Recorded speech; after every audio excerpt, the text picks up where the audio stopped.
Mark C. Crowley, The Power of Employee Well-Being. Move beyond engagement to build flourishing teams. Back in 2013, Gallup dropped a bombshell. Only 30% of American employees felt genuinely engaged at work. For HR professionals, this was a wake-up call, a clear signal that disengagement was quietly eroding productivity and inflating costs across organizations. Fast forward over a decade, and you'd expect dramatic improvement. Engagement is now firmly on the corporate agenda, a bona fide buzzword, yet the latest figures tell a sobering story. Engagement rates have barely budged, hovering around 31%. Why the stagnation? Too often, engagement has become a box-ticking exercise. Think perfunctory surveys that generate metrics but little meaningful change. The truth is, asking employees to be more engaged misses the point entirely. What's needed is a fundamental shift from measuring engagement to nurturing well-being. When organizations support the whole person, their health, happiness, sense of belonging, and professional growth, the results speak for themselves. This approach isn't just more humane, it's more effective. The emotional workplace. Here's a question worth pondering. When did emotions get such a bad reputation in the workplace? Wind the clock back to ancient Greece, and you'll find Plato arguing that emotions and logic worked in harmony, two essential forces powering human behavior and decision-making. But this balanced view didn't last. Over time, reason and emotion became separated, with logic elevated to the superior position. Descartes famously declared, "I think, therefore I am," not "I feel, therefore I am," effectively sidelining emotions as unreliable and irrelevant to our existence. Conventional office culture has largely followed Descartes' lead. Reason and logic reign supreme, while emotions are treated as distractions to be managed, suppressed, or left at the door. Feelings, in this view, have no place in professional decision-making. Except research tells us something quite different. Scientists at the Salk Institute have demonstrated that even when we believe we're being entirely rational, our feelings are quietly steering our thought processes. Researchers at Yale go further, estimating that up to 95% of our decisions and behaviors are driven by emotion alone. This matters enormously in the workplace. What truly drives productivity, loyalty, well-being, and commitment isn't how managers make employees think, it's how they make them feel. Emotions aren't just background noise, they're valuable data. Stress, anxiety, fear, and worry corrode well-being and performance. Happiness, confidence, and a sense of importance do the opposite. They inspire and energize. So, how do managers cultivate these powerful, positive emotions? By caring about employees as whole people. This means creating opportunities for growth and development, offering coaching and support, building confidence, and showing employees how their work creates genuine impact. When organizations finally embrace emotions as central to workplace success, they unlock well-being's true transformative power. How to manage humans. Here's a truth that sounds obvious, but gets forgotten surprisingly often. Employees aren't robots. They're humans. Interesting, messy, imperfect, gloriously unique humans. The degree to which managers can embrace this shared humanity, messiness and all, directly determines how well they can inspire genuine well-being. In theory, everyone knows that colleagues arrive with different perspectives and backgrounds. In practice, one of the biggest frustrations managers face is when others behave in ways they don't agree with, find appropriate, or frankly understand. There's a reason for this disconnect. Despite the old saying that opposites attract, psychologists have found that we're actually hardwired to gravitate toward like-minded people. Overriding that impulse becomes essential when working in diverse teams. And diverse they are. Employees bring vastly different life experiences, cultural backgrounds, personality types, some introverted, others extroverted, plus varying life stages and aspirations.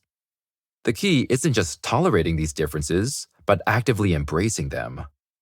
When managers tap into diverse perspectives, they unlock creative problem-solving and innovation that homogeneous thinking simply can't match. Remember too that everyone has a life beyond the office walls. Perhaps someone's navigating a divorce, supporting a child struggling at school, or caring for an elderly parent. Old school corporate culture insisted people leave their troubles at the door. But showing compassion, expressing real interest, and making appropriate accommodations proves far more effective for fostering well-being and loyalty. People also aren't predictable. There's a lingering misconception that the workplace operates on pure rational objectivity. But employees don't just bring skills, ambition, and dedication to their desks. They bring fears, misperceptions, past experiences, and sensitivities, strong emotions that can sometimes hijack even the most level-headed professional. Understanding that workplace behavior isn't solely a response to workplace situations, but also reflects accumulated emotional baggage, transforms how managers lead. Try managing humans as robots, and progress stalls. Accept and embrace your team's full humanity, and watch well-being flourish. Belonging comes first. Picture a typical manager's day. They probably have reports to write, budgets to oversee, key stakeholders to placate, and roughly 1,000 unread emails lurking in their inbox. In this chaos, ensuring that team members feel deeply connected to each other probably sits somewhere near the bottom of the to-do list, if it's written there at all. But here's why it deserves top billing. A 2022 Gartner survey found something striking. When organizations intentionally help employees build relationships, those employees are 5 times more likely to be on a high-performing team and 12 times more likely to feel connected with their colleagues. Put simply, close relational bonds and the feeling that the organization genuinely values these connections are directly tied to employee health and happiness. The COVID-19 pandemic weakened these bonds considerably, and they need attention now more than ever. 30 years ago, nearly half of all Americans had a best friend at work. Today, only 1 in 5. This workplace trend mirrors broader social patterns: rising isolation, declining community participation, and fewer spontaneous interactions. We're more digitally connected, yet somehow more alone. Why does this matter so much? Because belonging, that feeling of being part of a larger group we're aligned with, where we make an important contribution, is fundamental to human flourishing. Social support consistently emerges as the greatest predictor of happiness and well-being, and a crucial source of resilience when times get tough. So, what can managers do? Find creative ways to bring teams together beyond the standard video call. Embed meetings and gatherings with small rituals, perhaps opening check-ins, shared celebrations, or closing reflections. Sociologist Emile Durkheim called this social electricity, the energy generated when people come together in meaningful, repeated ways that strengthen collective bonds. When managers prioritize connection, they're not adding another task to an impossible list. They're investing in the foundation that makes everything else possible. Boost your positivity ratio. Relationship expert Dr. John Gottman conducted a landmark study on what predicts whether married couples will stay together. His most intriguing finding? The ratio of positive to negative interactions. Thriving couples maintained a positivity ratio of roughly 5 to 1. For every negative interaction, there were 5 positive ones. What counted as positive?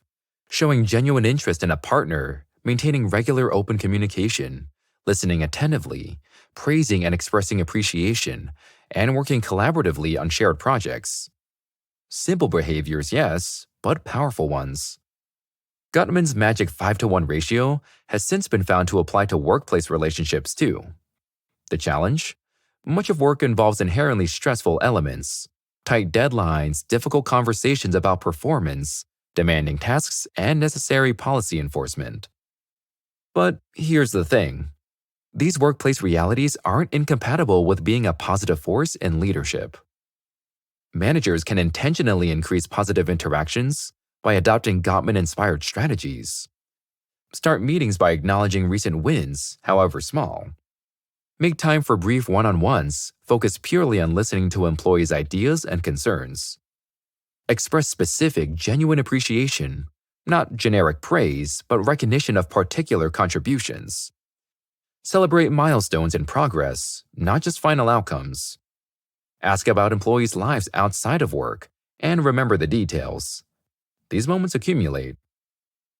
Psychologist Barbara Fredrickson's Broaden and Build model explains why this matters so much. Positive emotions don't just feel good in the moment. They fundamentally expand our thinking and build lasting resources. When employees experience positivity, their creativity increases. They problem solve more effectively, and they build stronger relationships. This creates an upward spiral.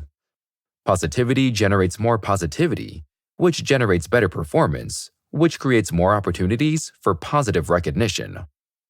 The workplace will always contain stress and challenge. That's not going away. But when managers consciously cultivate a 5-to-1 positivity ratio, they create an environment where employees don't just survive the difficulties, they genuinely thrive despite them. Staying curious. Curious leaders don't just ask better questions. They build stronger teams, spark innovation, and create workplaces where employees genuinely thrive. When managers embrace curiosity, they signal that learning matters more than always having the right answer. And that openness trumps rigid certainty. The payoff? Higher engagement, better problem solving, and a culture where well-being naturally flourishes. We all enter the world extraordinarily curious. It's what allows us to learn, grow, develop, even survive. When leaders embrace lifelong learning, question the status quo, and stay open to change, they become not only more innovative, but also more adaptable and emotionally intelligent. Essential qualities for effective leadership in complex environments. Yet, somewhere along the way, many adults become actively anti-curious.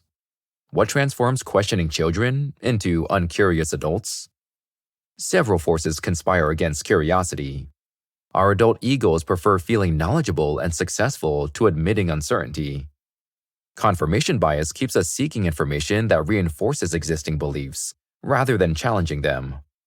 There's also the fear of appearing stupid, particularly acute in professional settings where competence feels like currency. Admitting you don't know something can feel dangerously vulnerable, but curiosity requires exactly that vulnerability. It means listening attentively, which research suggests that most people struggle with dramatically. Studies show we listen with only about 25% effectiveness, distracted by devices, preoccupied with formulating our own responses, more concerned with sharing our perspective than absorbing someone else's. Committing to curiosity means committing to wholehearted listening, not just telling employees their perspective is valued, but actively showing them through sustained attention and actual engagement with their ideas. When people feel truly heard, they recognize their perspective matters. This contributes to a culture of curiosity, where employees feel safe participating actively in discussions, projects, and problem solving. They take intellectual risks, share unconventional ideas, and bring their full creative capacity to work. Curious leadership isn't a soft skill. It's the foundation for building workplaces where well-being and performance rise together. More responsibility, less stress. It's no secret that managers and C-suite executives earn the most money and enjoy the best perks. The downside? More stress, or so conventional wisdom would have us believe. Sir Michael Marmot, professor of public health at UCL, challenges this assumption entirely. In an epic multi-decade study, he discovered something counterintuitive. The lower someone's rank, the higher their stress level. How could this possibly be true? After all, managers carry more ownership, more responsibility, more at stake. Surely that creates more stress. Marmot's crucial finding was this: lower-ranked workers had the least control over their workdays and tasks, and lack of control, it turns out, is profoundly stressful. More ownership, counterintuitively, led to less stress, not more. The implications for employee well-being are striking. When workers gain empowerment, flexibility, autonomy, and responsibility, their well-being improves drastically. Yet many managers remain reluctant to loosen their grip, fearing that without direct control, employees will underperform or let things slip. This fear is understandable, but easily mitigated with the right approach. Start by communicating clear expectations. When employees understand what success looks like, they can self-direct effectively. Ambiguity creates anxiety. Clarity creates confidence. Learn to trust, perhaps building gradually. Begin by delegating smaller tasks, then expand responsibility as a relationship of mutual trust develops on both sides. Trust isn't given blindly. It's earned and extended incrementally. Measure performance and share metrics openly. Transparency about how work is evaluated removes uncertainty and empowers employees to self-correct and improve.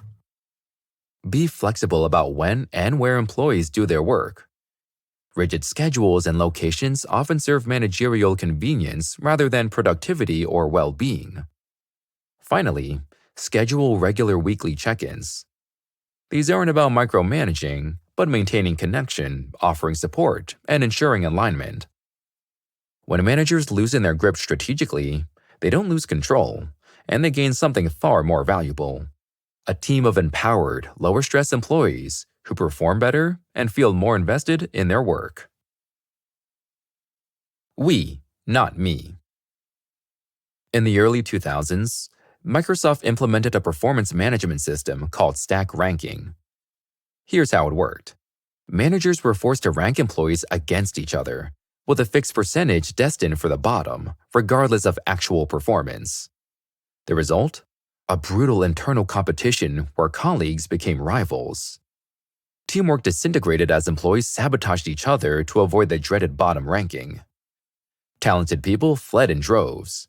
Microsoft had inadvertently created the opposite of a high-performing team. The lesson? We beats me every time.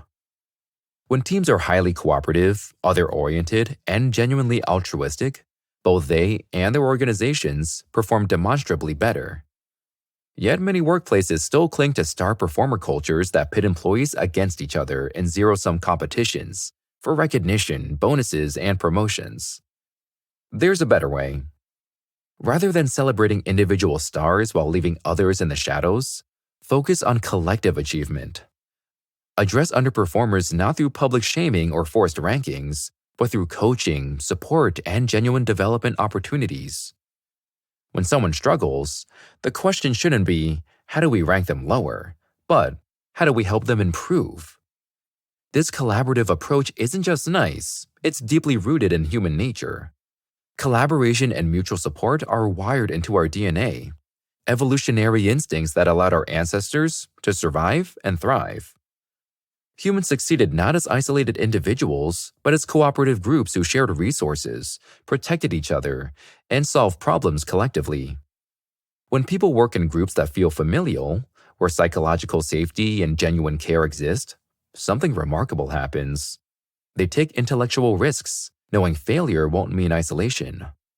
They innovate freely, building on each other's ideas rather than hoarding their own. They make themselves vulnerable, admitting mistakes and asking for help without fear of judgment. Microsoft eventually abandoned Stack Ranking, recognizing the damage it caused. The shift toward collaborative, supportive cultures isn't just ethically sound, it's what unlocks teams' full potential and drives sustainable organizational success.